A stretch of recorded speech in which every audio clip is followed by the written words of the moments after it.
ഞാൻ സ്കൂളിൽ പഠിക്കുമ്പോൾ തൊട്ട് പ്രസംഗിക്കാൻ തുടങ്ങുമായിരുന്നു. അതായത് എൻ്റെ ഒരു സ്റ്റേജ് ഫ്രൈറ്റ് എന്ന് പറയില്ല, നമ്മൾ സ്റ്റേജിൽ കയറുമ്പോൾ വിറയ്ക്കുന്നത്, അതൊരു 5ാം ക്ലാസ്സിൽ വെച്ച് മാറി. അപ്പം ഞാൻ തുടങ്ങിയതാണ്.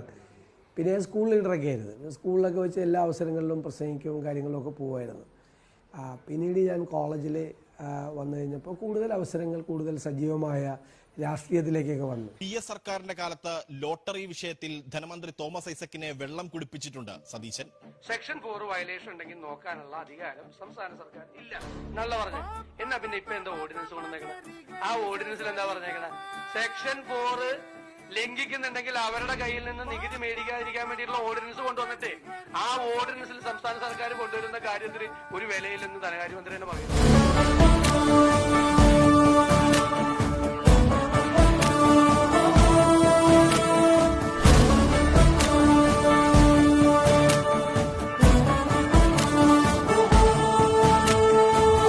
ജനമനസിൻ അധിപതി നീവാ, പുതുയുഗമായി പുലരൊളി പോൽ വാ, കാത്തിരുന്നൊരു ജനത വന്നേ ഈ നാടിനു പെരുമ. ജനമനസിൻ അധിപതി നീവാ, പുതുയുഗമായി പുലരൊളി പോൽ വാ, കാത്തിരുന്നൊരു ജനത വന്നേ ഈ നാടിനു പെരുമ.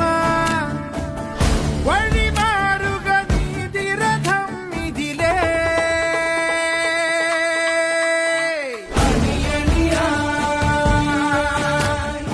അണയുക കൂട്ടരേ,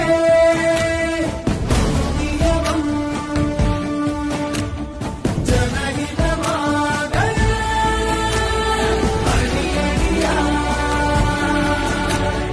അണയുക കൂട്ടരേ,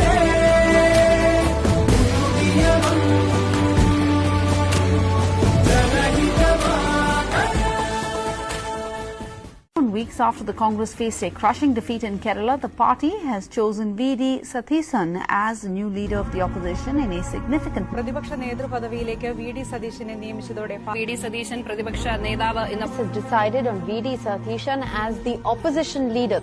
കോൺഗ്രസിന് ഒരു പ്രത്യേകതയുണ്ട്. കോൺഗ്രസ് ലീഡർഷിപ്പും എല്ലാവരും നിന്ന് ഒന്ന് റെഡിയായി കഴിഞ്ഞാൽ കൊടുങ്കാറ്റ് പോലെ കോൺഗ്രസ് വരും.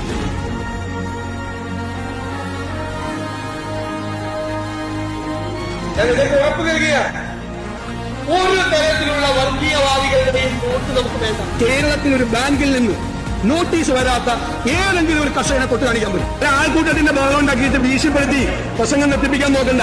ഞാൻ പറയുന്നു, ആരോഗ്യം, വിദ്യാഭ്യാസം എന്നിവ പോലെ തന്നെ വളരെ പ്രധാനപ്പെട്ട ഒന്നാണ് സ്റ്റേറ്റാണ് പ്രൊവൈഡർ. പിന്നെ ലാഭങ്ങൾ നോക്കേണ്ടത് ഇസ് എ സർവീസ്. സ്കൂളിൽ പഠിക്കുന്ന പെൺകുട്ടി പട്ടാപ്പകൽ നടുറോട്ടിൽ വെച്ച് ക്രൂരമായി അധിക്ഷേപിക്കപ്പെടുകയും ആക്രമിക്കപ്പെടുകയും ചെയ്ത ഒരു സംഭവം. സർ, ആ വിഷയം, സ്ത്രീ സുരക്ഷയെ സംബന്ധിച്ച ഒരു വിഷയം ഈ സഭയിൽ ചർച്ച ചെയ്യാൻ പറ്റില്ലെങ്കിൽ എന്തിനാണ് ബഹുമാനപ്പെട്ട മുഖ്യമന്ത്രിയോട് ഞങ്ങൾക്ക് പറയാനുള്ളത്? ഞങ്ങൾക്ക് പഴയ വിജയനെയും പേടിയില്ല, പുതിയ വിജയനെയും പേടിയില്ല. നിങ്ങളെയൊന്നും ഭയന്നല്ല ഞങ്ങൾ കഴിയുന്നത്.